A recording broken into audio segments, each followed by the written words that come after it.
আপনারা দেখতে পাচ্ছেন বিপুল পরিমাণ আইনশৃঙ্খলা রক্ষাকারী বাহিনীর সদস্যরা কিন্তু এই মুহূর্তে জায়গাটিতে অবস্থান করছেন। এলাকায় তল্লাশি চালা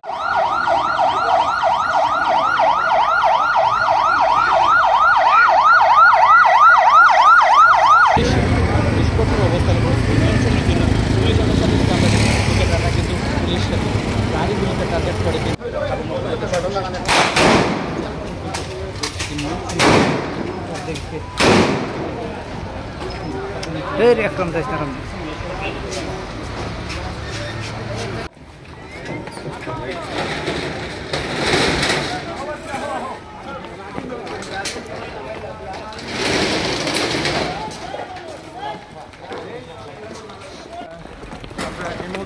আপনারা জানেন যে জামায়াত বিএনপির 3 দিন ব্যাপী তাদের গণতন্ত্রের যে অবরোধ কর্মসূচি সেই সংক্রান্ত সিলেটের যে ঢাকা সিলেট হাইওয়ে রোড রয়েছে সেই রোডে কিন্তু তারা দেখতে পেয়েছেন আপনারা।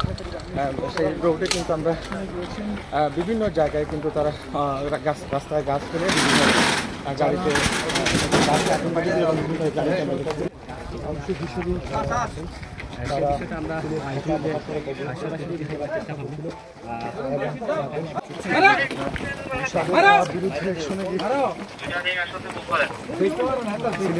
সরাসরি সম্প্রচারের মাধ্যমে আমি সেই চিত্রটি আপনাদেরকে দেখানোর চেষ্টা করছি।